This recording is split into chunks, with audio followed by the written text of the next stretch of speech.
하여튼 즐거웠습니다. 굉장히. 예. 예, 이번 시간에는 마태복음 13장 3절부터 8절을 보겠습니다. 저희가 말씀을 전하는 것, 복음 전하는 것에 대해서 보려고 하는데요. 어떤 의미에선 부담을 좀 갖고 또 어떤 의미에선 좀 부담을 덜고 이제 그런 걸 보기 위해서 보려는 겁니다. 제가 기침하는 건 코로나 아니에요. 저는 그 편도선이 약해가지고 이거 전염병 돌기 전에도 저는 이랬었죠. 복음을 전해야 된다. 그러면은 어떤 분들은 너무 부담 갖는 경우도 있고요. 그런 것 같아요. 그래서 적당한 부담은 가져야 되지만 또 너무 지나친 부담을 가질 필요는 없는 것 같아요. 그래서 오늘 말씀을 통해서 그런 부분을 좀 살펴보려고 합니다. 마태복음 13장 3절부터 8절인데요. 제가 받들어 읽겠습니다. 그러나 그분께서 비유들로 많은 것을 그들에게 말씀하여 이르시되 보라, 씨 뿌리는 자가 뿌리러 나가 뿌릴 때 어떤 씨들은 길가에 떨어짐에 날짐승들이 와서 그것들을 먹어버렸고 어떤 것들은 흙이 많지 않은 돌밭에 떨어짐에 흙이 깊지 아니하므로 곧 싹을 냈지만 해가 돋은 뒤에 타서 뿌리가 없으므로 시들어 버렸으며 어떤 것들은 가시나무들 사이에 떨어짐에 가시나무들이 돋아나 그것들을 숨막히게 하였느니라. 그러나 다른 것은 좋은 땅 속에 떨어짐에 얼마는 100배, 얼마는 60배, 얼마는 30배의 열매를 내었느니라. 기도하겠습니다. 하나님 아버지, 저희가 주님의 말씀에 합당하게 반응할 수 있도록 도와주시기 원합니다. 또한 저희가 말씀을 전하는 일에도 게으르지 않기를 원합니다. 저희가 깨어서 말씀을 읽고 연구하고 실행하고 전할 수 있게 도와주시기 원합니다. 예수님의 이름으로 기도드렸습니다. 아멘. 혹시 걱정하실까봐 말씀드리면요. 제가 목이 약간 아파도 한 5분 정도 지나면 돌아오는 거 아시죠? 예, 그래서 말씀의 사역은요, 하나님의 말씀을 가지고 다른 사람들을 도와주고 하나님 앞에서 바로 설 수 있도록 도와주는 겁니다. 이게 이제 말씀의 사역이고요. 교회에서는 여러 가지 봉사들도 있죠. 그런 게 나쁘다는 건 아니에요. 또 가치를 폄하하는 것도 아닙니다. 여러 가지 봉사가 필요해요. 교회에서도. 그래서 여러 가지를 나눠서 또 하시는 분들이 있죠. 그런데 그렇다고 해서 내가 다른 봉사를 한다고 해서 이 말씀의 사역을 등한히 해서는 안 됩니다. 목회자는 공개적으로 말씀의 사역을 하는 거죠. 성경을 가르치면서. 근데 구원받은 모든 사람은 다 말씀의 사역을 할 수 있습니다. 자기 주위 사람들을 대상으로 하면 되는데요. 좀 어떻게 해야 되는지에 대해서 저희가 좀 살펴보려고 합니다. 그래서 그런 의미에서 구원받은 모든 사람은 말씀의 사역자입니다. 우리는 하나님의 말씀을 가지고 믿는 사람들을 도와줄 수도 있고요. 나보다 성경을 잘 모르고 그런 사람들이 있죠. 도와줄 수 있는 겁니다. 또 믿지 않는 사람들도 도와줄 수 있어요. 예수님이 누구신지 소개도 해주고 또 성경이 어떤 말씀이 있는지 얘기해 줄 수도 있겠죠. 물론 이제 지혜가 필요합니다. 지혜롭게 해야 합니다. 듣기 싫은데 막 억지로 얘기하는 건 도움이 되지 않죠. 둘 다 같은 말씀의 사역이고요. 구원받은 사람이라면 마땅히 해야 할 일입니다. 오늘 우리는 본문을 통해서 하나님의 말씀을 가지고 구원받지 못한 사람들을 돕는 사역에 대해서 주로 이제 살펴보려고 합니다. 이 신약 성경은요, 그리스도인들에게 입을 열어서 예수 그리스도의 복음을 전하라고 명령하고 있습니다. 복음은 독립침례교회가 좋은 교회라고 알리는 것과는 상관이 없어요. 십계명과도 관련이 없고요. 공산주의 비판하고 아니면 민주주의를 옹호하고 무슨 사상을 비판하고 옹호하고 이런 것과도 복음은 관련이 없습니다. 복음 자체는. 인권운동과도 관련이 없어요. 그러니까 이런 게 뭐 나쁘다는 건 아닙니다. 어떤 사상에 대해서 평가할 수 있죠. 또 인권운동 뭐 할 수도 있겠죠. 나쁘다는 게 아니라 복음과는 관련이 없다는 거예요. 그런 것들이. 그래서 복음은 예수 그리스도께서 죄인들을 위해서 죽으신 것과 관련이 있어요. 십자가 위에서 모든 사람의 죄값을 갚아주신 것과 관련이 있습니다. 또 3일 밤낮 후에 죽은 자들로부터 부활하셨다는 것과 관련이 있죠. 예수님은 온 세상으로 가서 모든 사람에게 이러한 내용을 담고 있는 복음을 전하라고 말씀하셨습니다. 하나님이 어떤 분이신지, 하나님 앞에서 왜 회개해야 되는지, 예수님이 어떤 분이신지, 예수님이 십자가 위에서 무엇을 해주셨는지 이것을 사람들에게 전하라고 명령하셨다는 겁니다.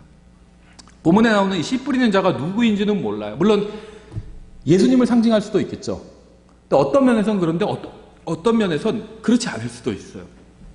이 씨 뿌리는 사람이요, 예수님을 상징하든 아니면 다른 사람을 상징하던 그건 중요하지 않습니다. 상관없어요. 근데요, 이 씨 뿌리는 자가 일을 하고 있는데, 씨를 뿌리는 일을 하고 있죠. 그런데 엄청나게 막 잘하는 것처럼 보이진 않아요.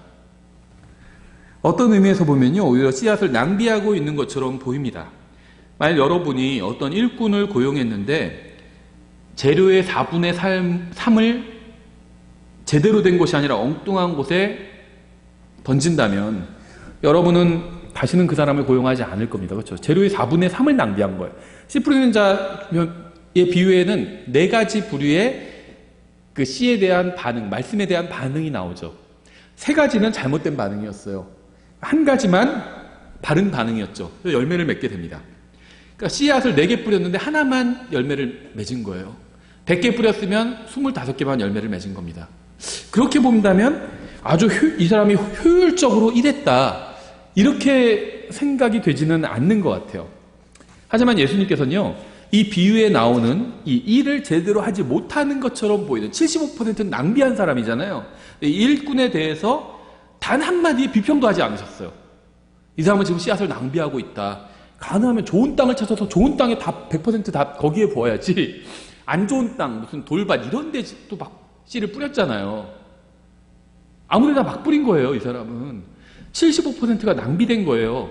그런데도 예수님은 이 사람이 지혜가 없다든지 어리석다든지 이런 비평을 하지 않으셨다는 겁니다. 여러분 중에는 아마 자신이 복음을 제대로 전하지 못한다고 생각하는 사람이 있을 거예요. 전하긴 전해야 되는데 내가 그렇게 잘 못 전하는 것 같아. 말을 잘 하지도 못하고, 이런 생각 하신 분들도 있을 겁니다. 예수님의 비유에 나오는 이 씨 뿌리는 자도요, 제대로 씨를 뿌리지는 못했습니다. 지혜롭게 막 잘한 사람처럼 보이진 않아요. 이 사람이 뿌린 씨는요, 대부분 열매를 맺지 못하는 곳에 떨어졌어요. 75%가 씨앗을 낭비한 거니까. 근데 주님께서는요, 이 사람을 책망하지 않으시고 오히려 보라, 이렇게 말씀하셨습니다. 보라, 뭔가를 보라. 좋은 예일 수도 있고 나쁜 예일 수도 있죠. 근데 문맥을 보면요, 나쁜 예가 아니에요. 비평을 하나도 하지 않으셨습니다. 씨 뿌린 자를 보라, 이렇게 말씀하셨어요. 그래서 주님께서는요, 좋은 예로 사용하신 겁니다. 75%를 실패했는데 그래도 좋은 예로 사용을 하신 거예요. 잘못된 곳에 씨를 뿌려서 낭비하기도 했지만 그럼에도 불구하고 그가 뿌린 씨앗 중에는 열매를 맺은 것들이 있었습니다. 그가 만일 잘못된 곳에 씨를 뿌리게 될 것을 두려워해서 아예 씨를 뿌리지 않았다면 아무런 열매도 얻지 못했을 거예요. 근데 사실은요, 열매 맺는 것은, 이 사람이 뿌린 씨가 열매 맺는 것은 이 사람과 관련이 없어요. 이 사람은 씨를 뿌리는 일만 했지 잘하게 하거나 이런 일을 하진 않았거든요. 그건 이 사람의 일이 아니었습니다. 이 사람이 하는 일은 씨를 뿌리는 일이었어요. 그렇게 본다면 제가 처음에는 이 사람이 뿌린 씨앗 중에 75%가 낭비됐다고 말씀드렸죠. 4명 중에 1명만 열매를 맺었으니까. 그건 열매의 관점에선 그래요. 근데 주님께서 왜 이 사람을 책망하지 않으셨냐면 이 사람이 하는 일은 열매를 맺게 하는 게 아니었습니다. 그거는 씨앗이 할 일이에요. 하나님께서 하실 일이고, 이 사람이 할 일은요, 씨를 뿌리는 거예요. 그 관점에서 보면요, 이 사람은 100%를 다 달성한 겁니다. 씨를 뿌리라고 하셨잖아요. 그래서 이 사람은 씨를 뿌린 겁니다. 다 뿌렸어요. 자기가 가진 걸 다 뿌렸습니다. 그래서 이 사람은 열매의 관점으로는 4분의 1, 25%의 어떤 수확을 거둔 거지만 씨를 뿌린다는 관점에서는 100% 다 순종한 겁니다.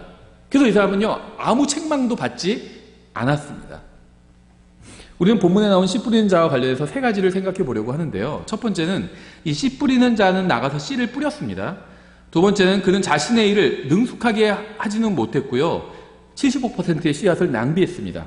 세 번째는 그러나 그가 뿌린 어떤 씨는 좋은 땅에 떨어져서 열매를 맺었습니다. 그러므로 우리는 제대로 복음을 전하지 못할까 봐 염려할 필요가 전혀 없어요. 우리가 복음을 전하면 좋은 땅에 떨어져서 열매를 맺게 되는 경우도 있고요. 그렇지 않은 경우도 있습니다. 그런데 그 결과는요, 그거는 하나님께 속한 거예요. 하나님께서 일하실 겁니다.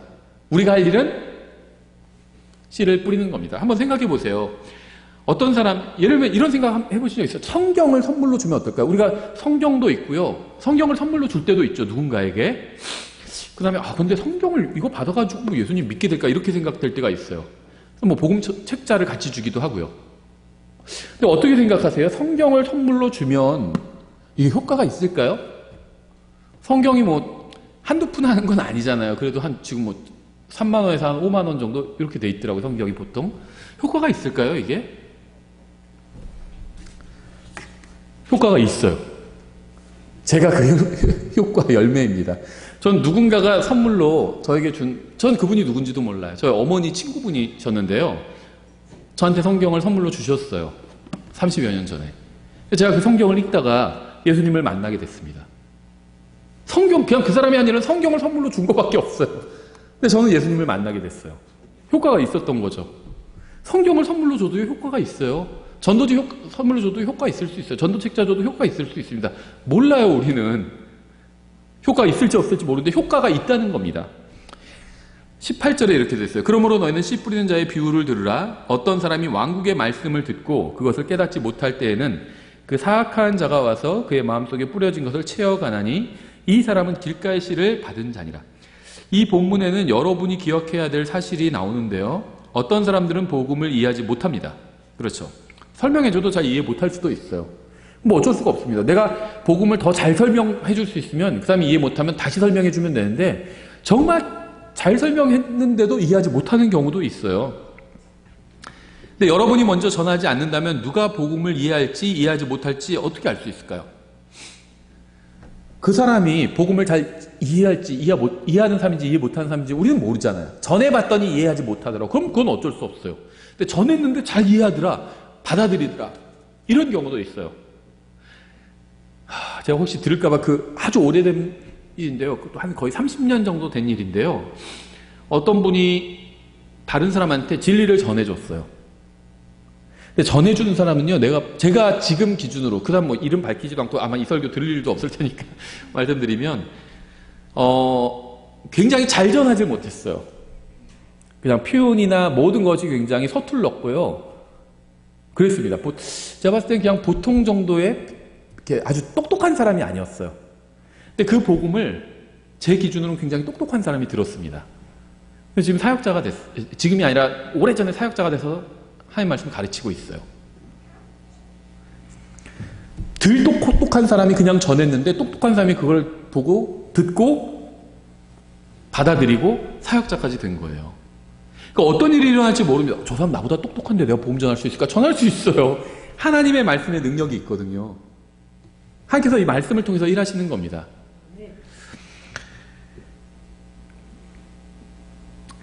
20절에 그러나 돌밭 속에 씨를 받은 자 바로 그 자는 말씀을 듣고 즉시 기쁨으로 그것을 받아들이지만 자기 안에 뿌리가 없어 잠시만 견디는 자니 말씀으로 인해 환난이나 핍박이 일어나는 때에 곧 그가 걸려 넘어지느니라. 여기에는 여러분이 기억해야 될 두 번째 사실이 있는데요. 주님께서 씨 뿌리는 자에게 명령하신 것은 상대방이 받아들이든지 그렇지 않든지 간에 말씀의 씨를 뿌리고 복음을 전하라는 것입니다.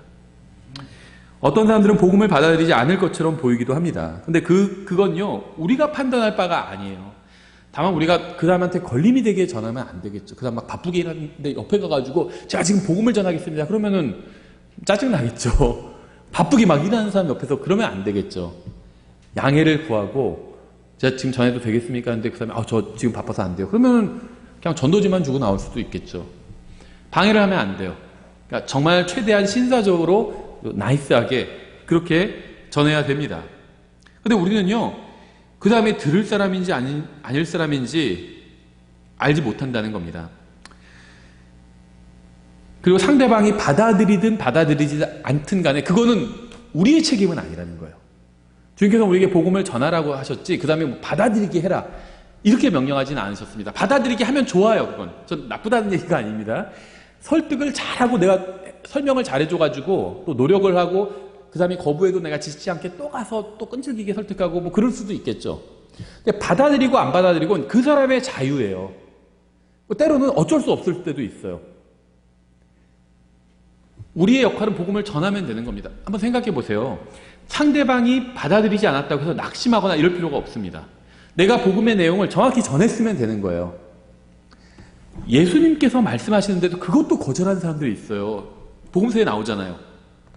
어떤 것들? 우리 바울이 설교하면 어떨 것 같아요? 막 정말 즐겁게 듣겠죠. 예수님이 오셔서 설교하신다면 어떨 것 같아요? 정말 막 모든 일을 다 캔슬하고 그 시간에 와서 듣겠죠. 예수님이 말씀을 전하셨는데도 그걸 거부한 사람들도 있어요.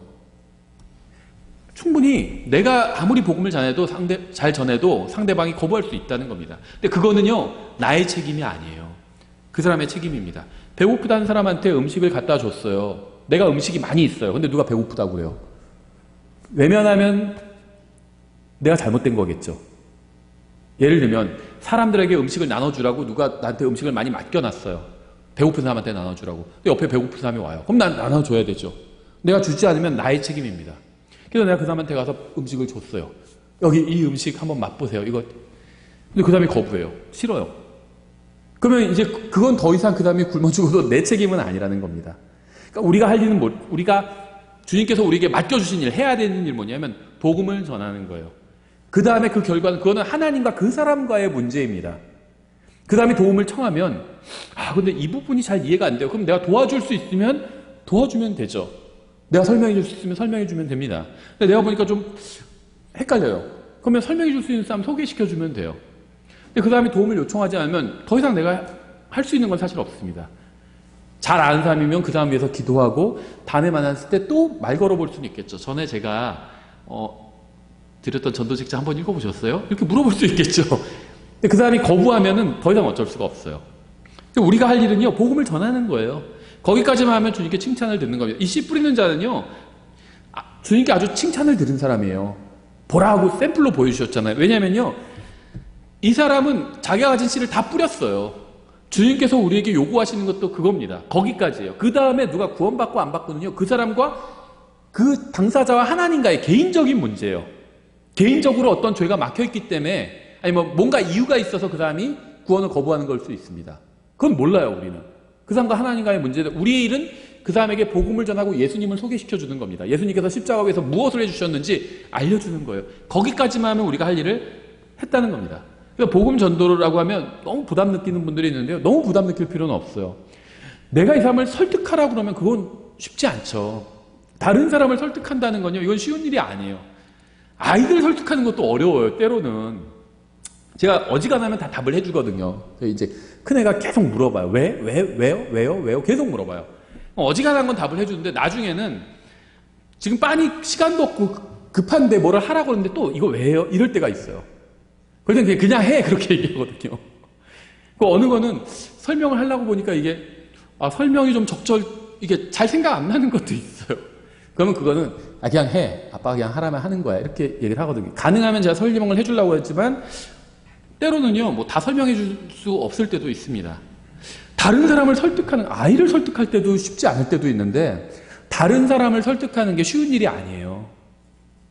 여러 가지 요인이 있을 수 있어요. 그 사람이 복음을 지금 받아들이지 않는 여러 가지, 내가 알지 못한, 나한테 말하지 못한 어떤 이유가 있을 수 있습니다. 그 이유를 해결해 주실 수 있는 분은 하나님밖에 없어요. 하나님께서 내가 그 사람에게 복음을 전하기를 원하십니다. 그러면 하나님께서 내가 전한 복음, 그 말씀을 가지고 그 사람의 마음 속에서 일하시는 거예요, 성령님께서. 내가 아무것도 전하지 않으면 성령님께서 일하실 게 없어요. 그래서 우린 복음을 전해야 된다는 겁니다. 전하면 된 거예요. 내 책임은 다한 겁니다. 전하면.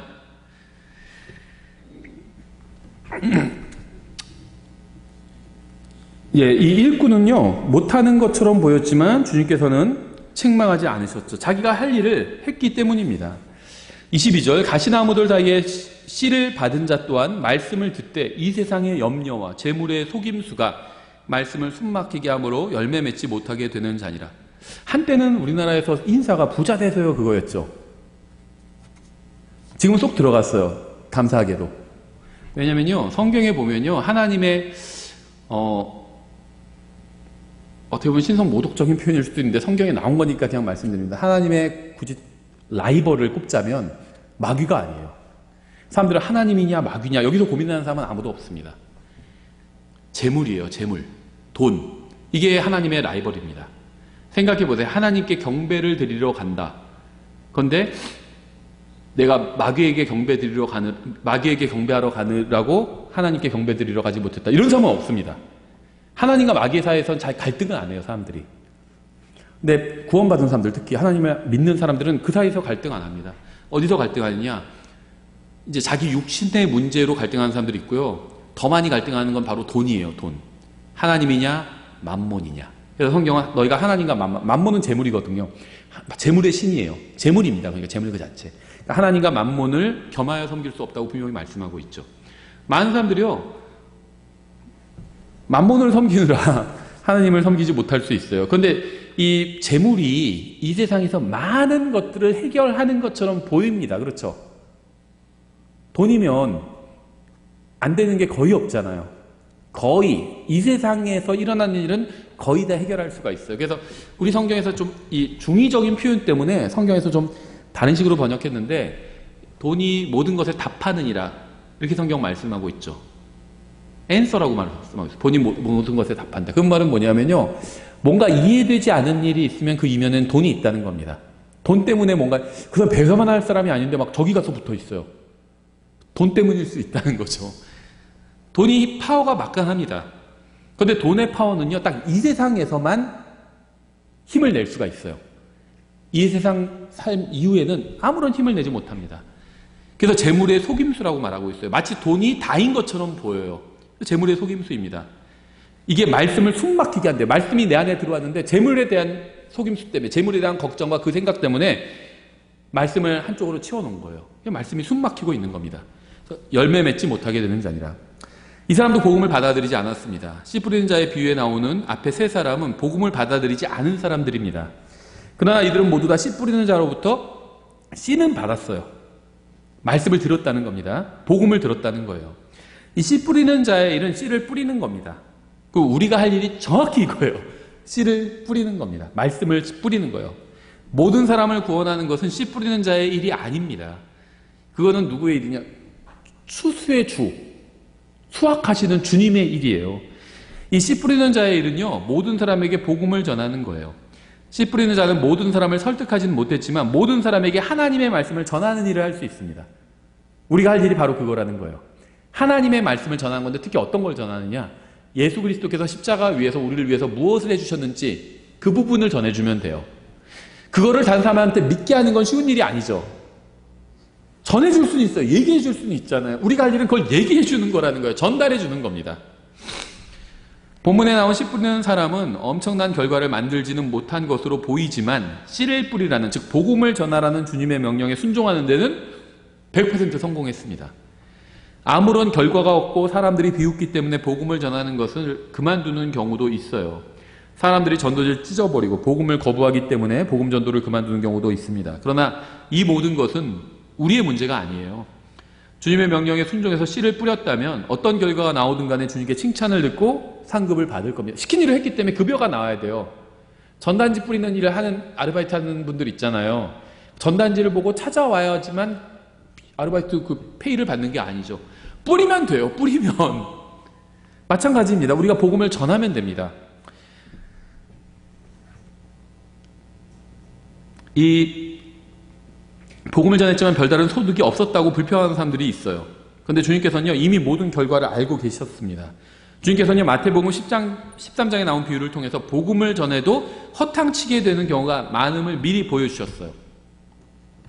복음을 열심히 전해도요, 그걸 다 사람들이 받아들이는 게 아니라는 걸 주님께서 미리 알고 계시잖아요. 무슨 말씀인지 아시겠죠? 그래서 이런 비유를 말씀하신 거예요.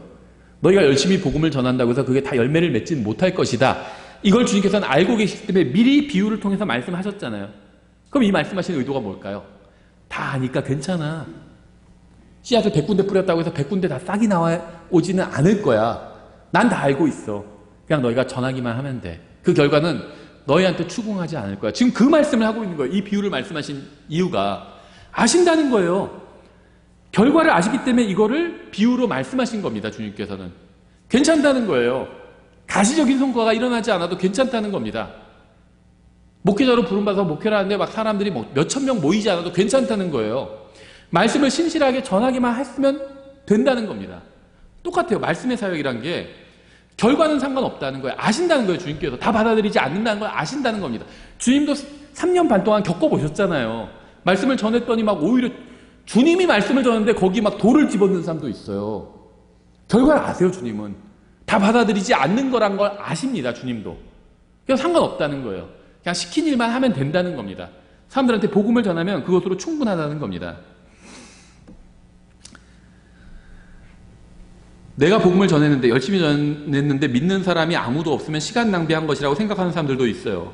여러분요, 여러분이 만약에 복음을 전했다면, 근데 물론 열매가 맺히면 좋겠지만 아무 반응이 없어요. 사람들이 100명, 1000명, 10,000명한테 전도지 나눠주고 복음을 전했는데 아무런 반응이 없어요. 그래도요, 어떻게 보면 여러분은 시간 낭비한 것인지 모르겠지만 주님께서는 시간 낭비를 하신 것이 아닙니다. 모든 사람들에게 복음이 전해지는 것이 주님의 뜻이었기 때문이고요. 여러분이 주님의 명령에서 복음을 전했다면 아무도 받아들이는 사람이 없다 할지라도 여러분은 주님을 기쁘시게 해드린 겁니다. 마가복음 4장을 보면 14절에 씨 뿌리는 자는 말씀을 뿌리느니라 이렇게 말씀하고 있어요. 말씀을 뿌린대요. 말씀. 이 말씀을 통해서도 우리가 알 수 있는 중요한 사실이 있는데요. 사람들을 교회로 초대하는 것은 좋은 일이죠. 제가 지금 얘기하는 건 나쁜 일이라는 게 아닙니다. 좋은 일인데 복음을 전하는 것은 아닙니다. 훌륭한 삶을 사는 것도 좋은 일이죠. 복음을 전한 것은 아니에요. 이웃에게 친절하게 대하는 것도 복음을 전한 것은 아닙니다. 좋은 일이지만 복음을 전하는 것은 입을 열어서 성경이 무엇이라고 말씀하시는지, 예수님께서 그 사람을 위해서 무엇을 해주셨는지, 십자가 위에서 무엇을 해주셨는지 알려주는 게 복음을 전하는 겁니다. 친절한 이웃이 되고 뭐 좋은 일을 하고 이런 것들은요, 복음을 전하기 위해서 필요한 일을 드릴지 몰라도 복음을 전하는 그 자체는 아니라는 거예요. 15절에 길가에 있는 것들은 이들이니 그들의 경우 말씀이 뿌려질 때 듣지만 사탄이 와서 즉시 그들의 마음속에 뿌려진 말씀을 빼앗아 가느니라. 여기에 우리가 얻을 수 있는 네 번째 교훈이 있는데요. 우리가 말씀을 전하면 마귀는 그것을 방해할 겁니다. 그러므로 우리가 복음을 전할 때 마귀가 방해한다고 해서 낙심할 필요가 없어요. 복음을 전했더니 안 좋은 일이 일어났고요. 마귀가 방해하는 걸 수 있어요. 근데 그걸 우리가 예상할 수 있다는 겁니다. 주님께서 미리 말씀해 주셨잖아요. 사탄이 와서 즉시 뺏어간대요. 말씀을. 방해가 일어날 거예요. 16절 또 그와 같이 돌밭에 뿌려진 것들은 이들이니 그들은 말씀을 듣고 즉시 기쁨으로 그것을 받아들이지만 자기 안에 뿌리가 없으므로 잠시만 견디다가 후에 말씀으로 인해 고난이나 핍박이 일어나는 때 즉시 걸려 넘어지는 자들이요. 뿌리가 없어서 넘어진대요. 이거는요, 믿지 않은 겁니다. 성경에서 뿌리가 몇 개 나오는데 예수님도 뿌리죠. 이세의 뿌리잖아요. 뿌리예요. 예수님도. 뿌리가 있어야 됩니다. 경험이 많은 복음 전도자라면 누구나 아는 사실이 있어요.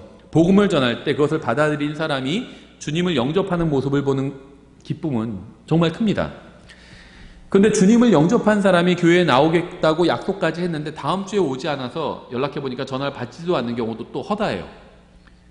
저희도요, 교회에 관심 갖고 전화하시는 분들이 10명 전화 오면 한두 명 와요. 실제로 1명 옵니다. 대부분은 안 와요. 제가 오라고 한 것도 아니고 본인이 전화해가지고 갈게요 했는데도 안 와요. 예. 모르죠, 뭐 그 이유는. 다른 교회 갔을 수도 있고요. 잘 몰라요, 저는 이유를. 그러니까 이것이야말로 처음부터 복음을 거절하는 것보다 더 복음 전도자를 낙담하게 하는 일이겠죠. 주님께서는요, 미리 이러한 일도 예상하라고 말씀하신 겁니다. 별 일이 다 일어날 수 있다는 겁니다. 이러한 일은요, 언제나 일어날 수 있어요. 따라서 우리는 이러한 일로 인해서 복음을 전하는 것을 멈춰서는 안 됩니다.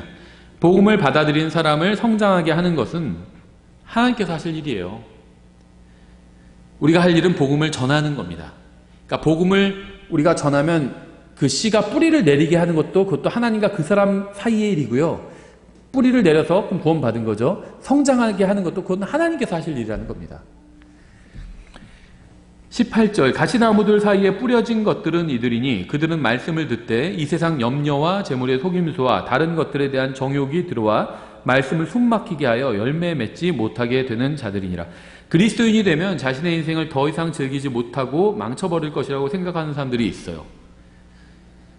재미없을 거라는 거죠. 기독교인 되면. 그래서 복음 거절하는 사람들도 있습니다. 어떤 사람들은요, 예수님을 믿으면 재미없는 인생을 살게 되고 사업도 성공하지 못할 것 같아서 자신은 인생을 완전히 망쳐버리게 될 것이라고 이렇게 생각하는 겁니다. 그래서 지금 복음을 믿을 수 없다고 하는 사람들도 있어요.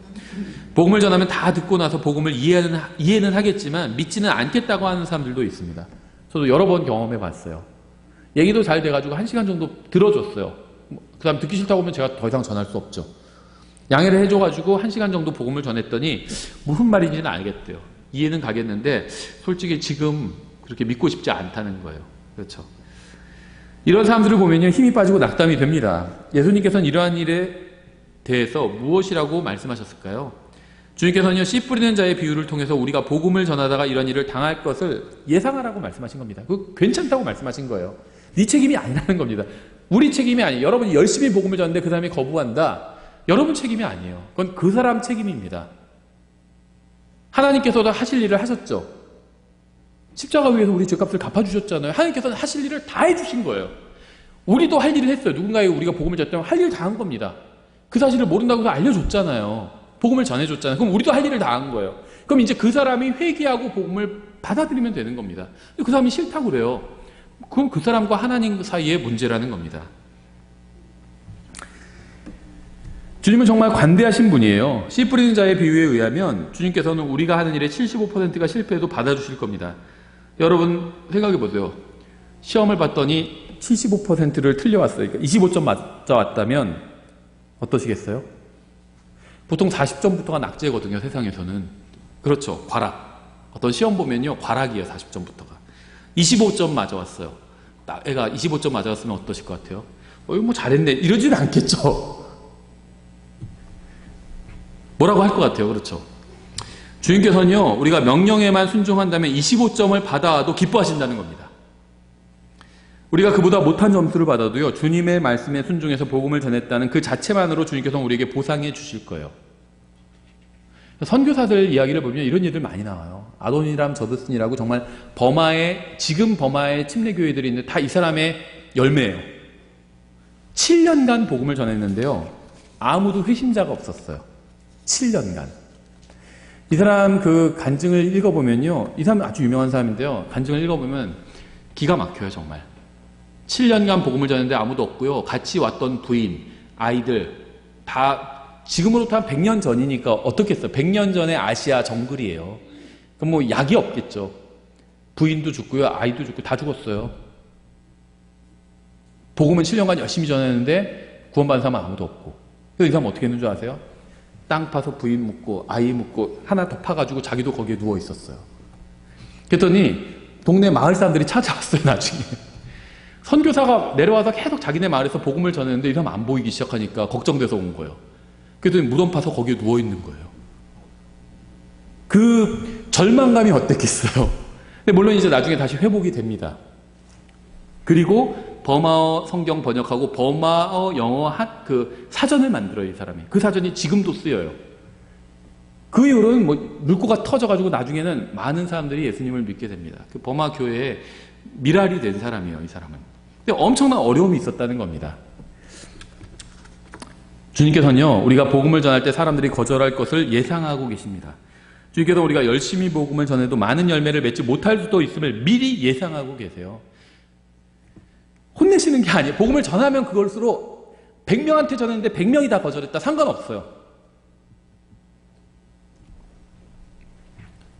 물론 구원 받으면 좋겠죠, 사람들이. 근데 주님께서는 책망하지 않으신다는 겁니다. 주님의 명령에 순종했잖아요, 여러분은. 그럼 그것으로 여러분은 상급을 받을 수 있는 거예요.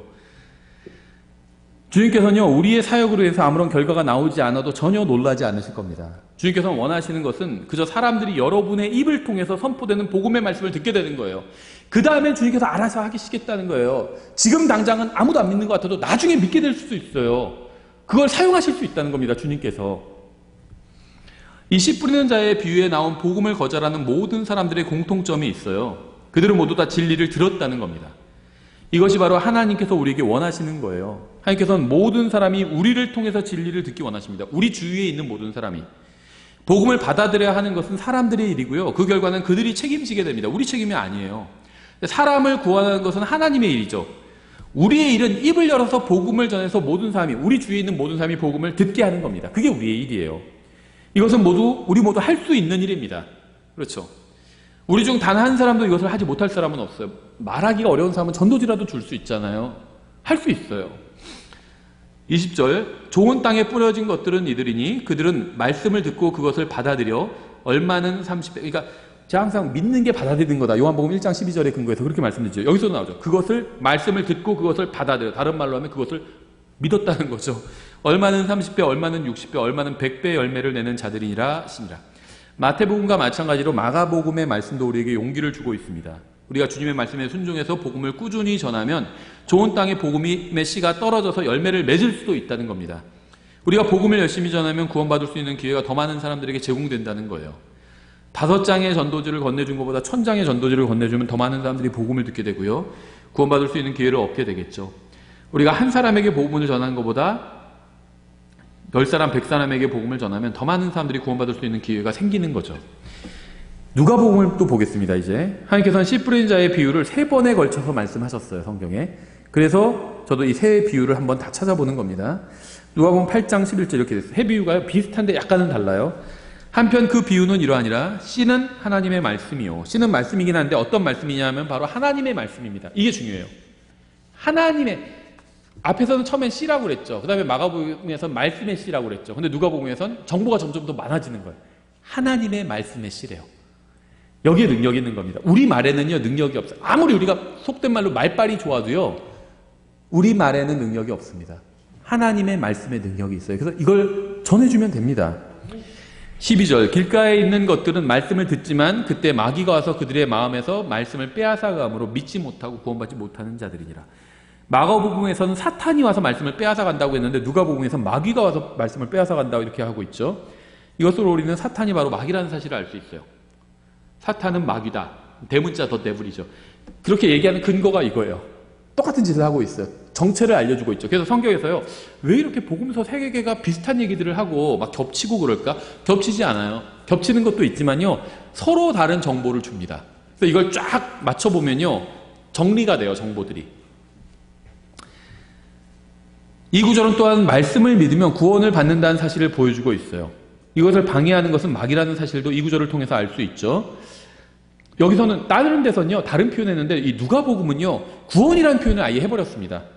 길가에 있는 것들은 말씀을 듣지만 그때 마귀가 와서 그들의 마음에서 말씀을 빼앗아 감으로 믿지 못하고 구원받지 못하는 자들이니라. 구체적으로 말씀하고 있어요. 누가복음의 비유에서는. 이것을 방해하는 것은 마귀라고 우리가 볼 수 있죠. 그래서 말씀을 믿지 못하게 하는 것은 마귀고 믿고 구원받게 하시는 분은 예수님입니다. 우리는 그저 말씀을 전하면 돼요. 우리가 말씀을 전하면 마귀는 방해할 거예요. 예수님은요, 믿고 또 믿는 사람을 구원해 주실 겁니다. 마귀도 자기가 할 일을 다 해요. 예수님께서도 하실 일을 하십니다. 다. 걱정할 필요가 없어요. 우리가.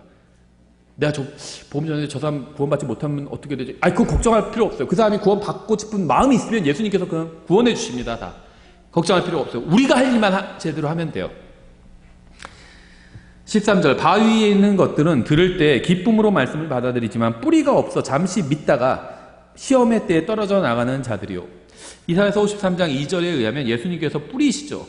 문제는 여기에 있습니다. 복음을 전하는 사람 자체를 믿어서는 뿌리가 생길 수가 없어요. 그래서 사람들이 우리를 믿어서는 뿌리가 없습니다. 우리는 뿌리가 아니기 때문이에요. 예수님이 뿌리입니다. 복음을 전하는 사람에게 호감을 갖지만 예수 그리스도를 구원자로 받아들이지 않는 경우도 많이 있죠. 14절, 가시나무들 사이에 떨어진 것은 말씀을 듣고 나아가다가 이 세상 삶의 염려와 재물과 쾌락으로 숨이 막혀 완전함에 이르는 열매를 내지 못하는 자들이니라. 어떤 사람이 교회에 와서 복음을 듣습니다.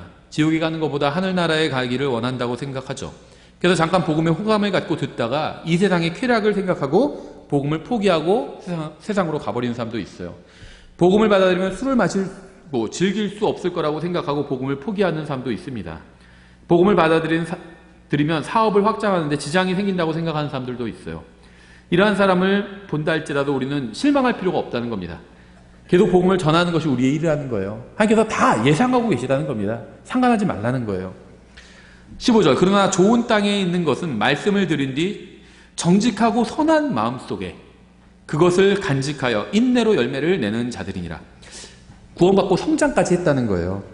복음서에 3번에 걸쳐 나온 씨 뿌리는 자의 비유에는 4가지 종류의 사람들이 나와요. 모든 경우에 하나님의 말씀에는 문제가 없습니다. 당연하죠. 모든 경우에 씨를 뿌린 사람도 문제가 없었어요. 아무데나 막 뿌려도 책망하지 않았다는 겁니다. 주인이. 열심히 일을 했으니까 됐다는 거예요. 복음을 열심히 전하면 하나님께서는 그것으로 만족하신다는 겁니다. 모든 경우에 하나님의 말씀을 듣는 사람들에게 문제가 있었어요. 전하는 사람이 아니라 듣는 사람에게 문제가 있어요. 이게 중요해요. 왜냐면요, 자꾸 전하는 사람을 뭐라고 하는 경우가 많거든요. 복음은요, 정확히만 전하면 됩니다. 하나님 앞에서 내가 죄인이고요, 예수 그리스도께서 십자가에서 내 죄값을 다 갚아주셨다는 게 이게 복음이잖아요. 정확히만 전하면 돼요. 아, 저 사람 잘 못 전해. 더 좋은 사람 데리고 오면 더 잘 전할 것 같아. 그건 잘못된 생각일 수 있어요. 전하는 사람은 문제가 없어요. 누가 문제가 있는 걸까요? 복음을 거절하는 사람이 문제가 있는 거예요. 거절할 이유가 없어요. 그 거절하는 건요, 정당한 일이 아닙니다. 현명한 일도 아니에요. 근데 복음을 거절해요. 그 사람이 문제가 있는 겁니다. 하나님께서는 모든 사람에게 모두 복음을 선택할 수 있는 자유의지를 주셨습니다. 근데 만일 첫째 그룹의 사람들이 복음을 듣지 못했다면 어땠을까요? 그러면 누구에게 문제가 있는 걸까요? 첫째 그룹의 사람들이 복음을 들어보지도 못했다면 씨 뿌리는 자에게 문제가 있는 겁니다. 복음을 들어보지 못했다면 복음을 거절하거나 받아들일 기회조차가 없었겠죠. 기회조차. 둘째 그룹의 사람들의 경우도 마찬가지예요. 그들이 복음을 들어보지 못했다면 어땠을까요? 역시 씨 뿌리는 자에게 문제가 있는 겁니다. 셋째 그룹 마찬가지죠. 이들은 말씀을 듣고 나서 그것을 거부했습니다. 만약 말씀을 전하지 않았는데 전하지 않았다면 그것은 받아들이거나 거절할 기회조차도 없는 게 되죠. 역시 앞의 경우와 마찬가지로 그들이 말씀을 듣지 못했다면 역시 씨 뿌리는 자에게 문제가 있는 겁니다. 사도행전 8장에 나온 이 에티오피아 내시는요, 좋은 땅이었어요. 사도행전 10장에 나오는 고넬료도 좋은 땅이었습니다. 로마서식대로 표현한다면 참고 선을 행하며 영광과 존귀를 구하는 자였죠. 죄인이 아니라는 건 아니에요. 에티오피아 내시도 죄인이었고 이 고넬료도 다 죄인이었어요. 다만 영광과 존귀를 구하는 사람이었습니다.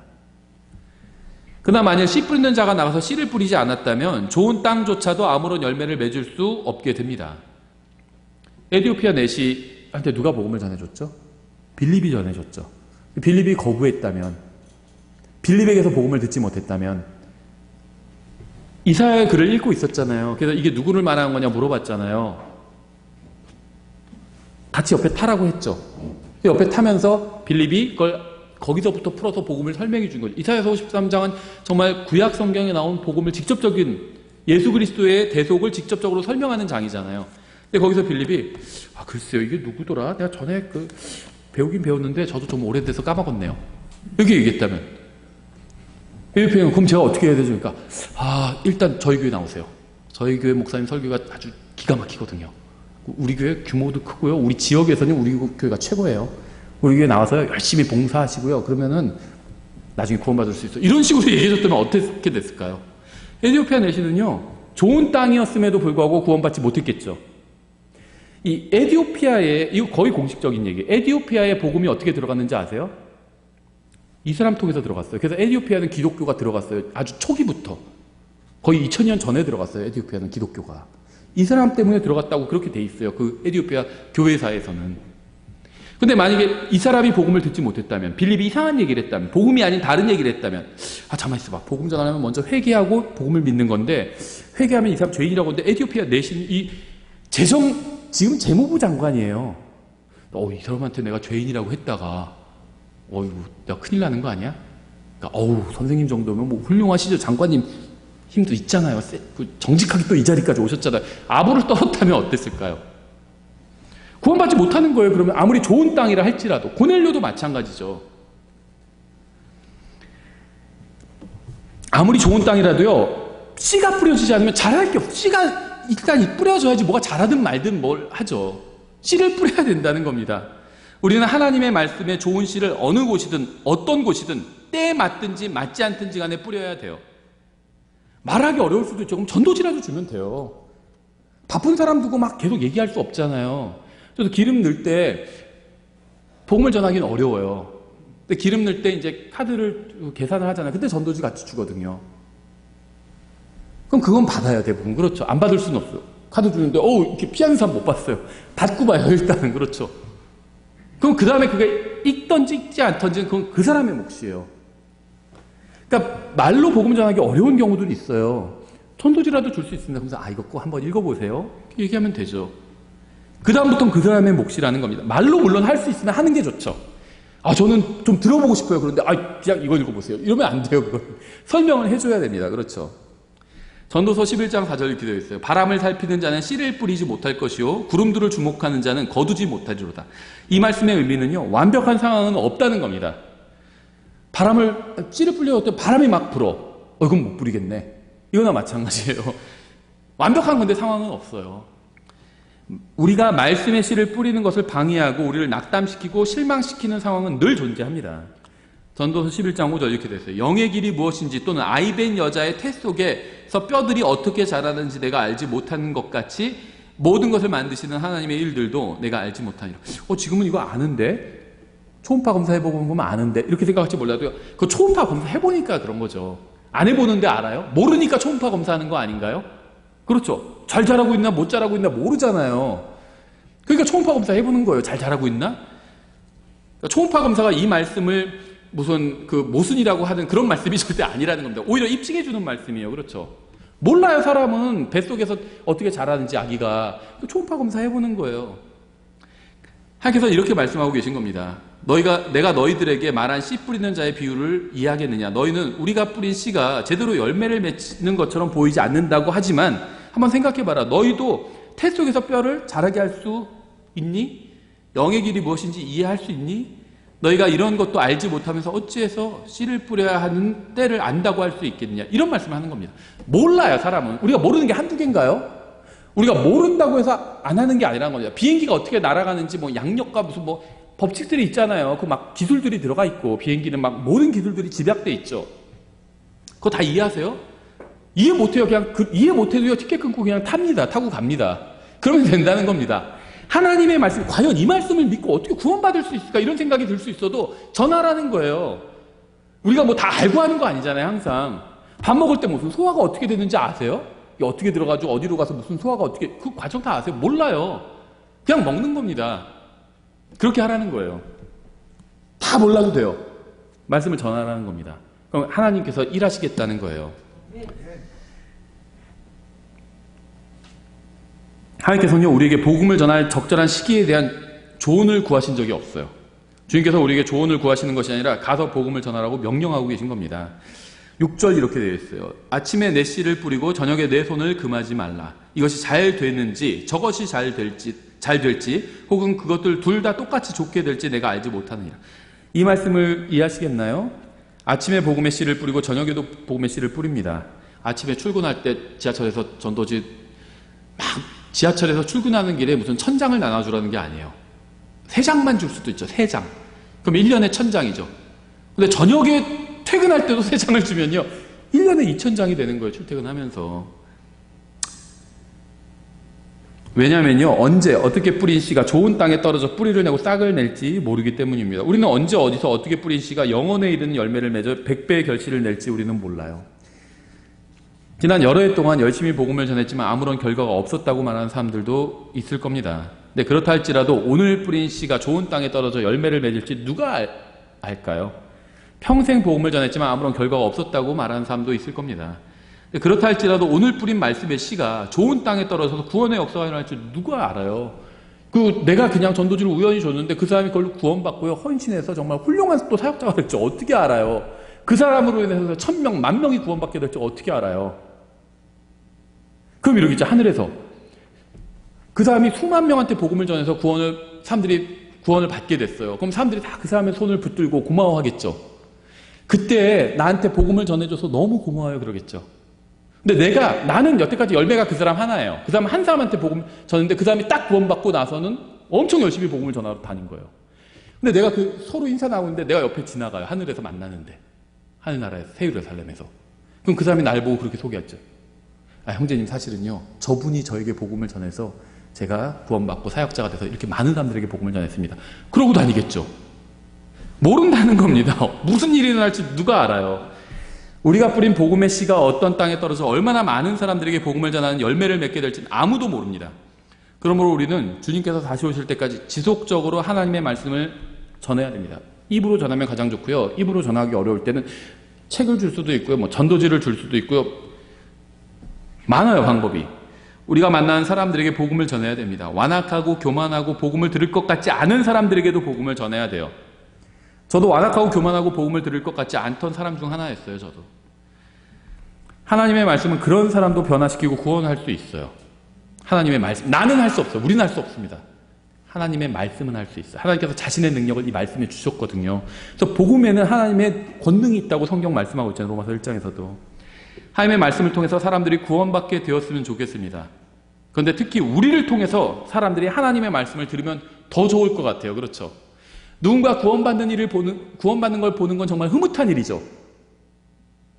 난 별로 안 흐뭇하던데. 그러면 그거 문제가 있는 거예요. 흐뭇해야 돼요. 누군가 구원을 받았어요. 흐뭇한 일이죠. 그런데 그것만으로도 흐뭇한데 내가 복음을 전해서 그 사람이 구원받는다면 더 흐뭇하고 더 기쁘겠죠. 우리는 사람들의 영원한 운명을 어떻게 하면 바꿀 수 있는지 이미 알고 있어요. 영원한 운명, 그걸 어떻게 하면 바꿀 수 있는지를 우리는 알고 있습니다. 그래서 우리가 이미 알고 있는 이 사실을 아무것도 모른 채 하루하루 멸망으로 나아가는 사람들에게 알려줘야 되지 않을까요? 부담을 갖되 너무 부담 갖지 말고 복음을 전하면 됩니다. 그 다음 설득 못해도 돼요. 내가. 그거는 내 일이 아니에요. 하나님께서 하실 일이요. 하나님과 성령님과 우리가 같이 돼야 되는데요. 어려운 부분은 성령님께서 다 맡아주셨습니다. 그 사람을 설득하는데 성령님께서 설득하시는데도 그 사람이 거부하면 지옥에 가는 거예요. 그 사람은. 예수님께서 말씀하셨는데도 거부하면 어떻게 돼요? 그럼 자기 죄값 자기가 갚아야 되는 거. 어떻게 할 수가 없어요. 성령님은 항상 자신의 일을 완벽하게 행하십니다. 우리만 잘하면 돼요. 우리는 훨씬 쉬운 일을 받았어요. 함께 일하는데 쉬운 일을 주셨어요. 전하는 겁니다. 복음을. 전도지 주고요. 말해주고요. 그럼 돼요. 그럼 나머지 그 사람을 설득하고 마음에서 일하시는 건 성령님께서 하시겠다는 거예요. 기도하겠습니다. 하나님 아버지, 주님의 말씀으로 저희를 구원해 주신 것을 믿습니다. 저희를 통해 주님의 말씀을 선포하고 전파하고 실행할 수 있도록 도와주시기 원합니다. 특히 복음에 목말라 사막과 같은 세상을 방황하는 사람들에게 저희가 긍휼을 가지고 복음의 생수를 공급할 수 있게 도와주시기 원합니다. 예수님의 이름으로 기도드렸습니다. 아멘.